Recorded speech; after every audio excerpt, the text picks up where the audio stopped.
Assalamualaikum warahmatullahi wabarakatuh. Saya Amanda Putri Dewanti dengan NIM 207200066. Di sini saya akan menerangkan tentang daur oksigen karbon. Daur oksigen karbon ini terjadi tergantung pada nutrien organik dan anorganiknya. Daur ini bisa terjadi karena adanya respirasi, fotosintesis, pembakaran, serta dekomposis. Daur atau siklus karbon ini adalah sirkulasi dan transformasi bolak-balik antara makhluk hidup dan lingkungannya. Daur karbon oksigen memiliki peran penting dalam pemanfaatan karbon di atmosfer. Daur karbon oksigen dimulai dari pengambilan karbon di atmosfer.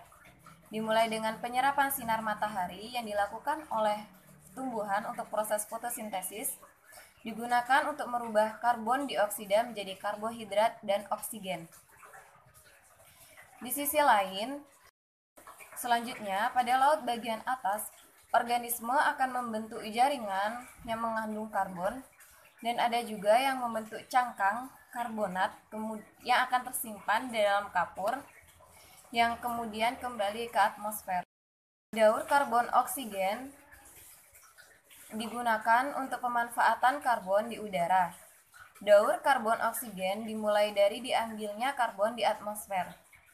Dimulai dengan penyerapan sinar matahari yang dilakukan oleh tumbuhan untuk proses fotosintesis, digunakan untuk merubah karbon dioksida menjadi karbohidrat. Pada proses fotosintesis akan menghasilkan oksigen yang akan dimanfaatkan oleh hewan dan tumbuhan yang digunakan untuk proses respirasi. Hasil dari respirasi tersebut akan menghasilkan karbon dioksida atau CO2 dan juga uap air. Kemudian, hasil respirasi tersebut akan dilepaskan ke atmosfer atau diserap kembali oleh tumbuhan untuk proses fotosintesis. Selain menghasilkan oksigen, proses fotosintesis juga menghasilkan senyawa yang dapat dimanfaatkan tumbuhan untuk pertumbuhan. Kemudian, hasil atau bagian dari tumbuhan tersebut dapat dimanfaatkan oleh hewan dan manusia, seperti daun, buah, dan umbi.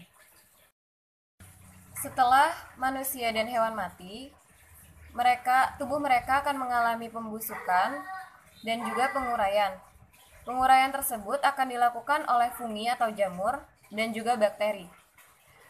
Mereka akan menguraikan senyawa karbon yang berada dalam tubuh manusia atau jasad manusia dan hewan tersebut, yang kemudian akan dirubah menjadi karbon dioksida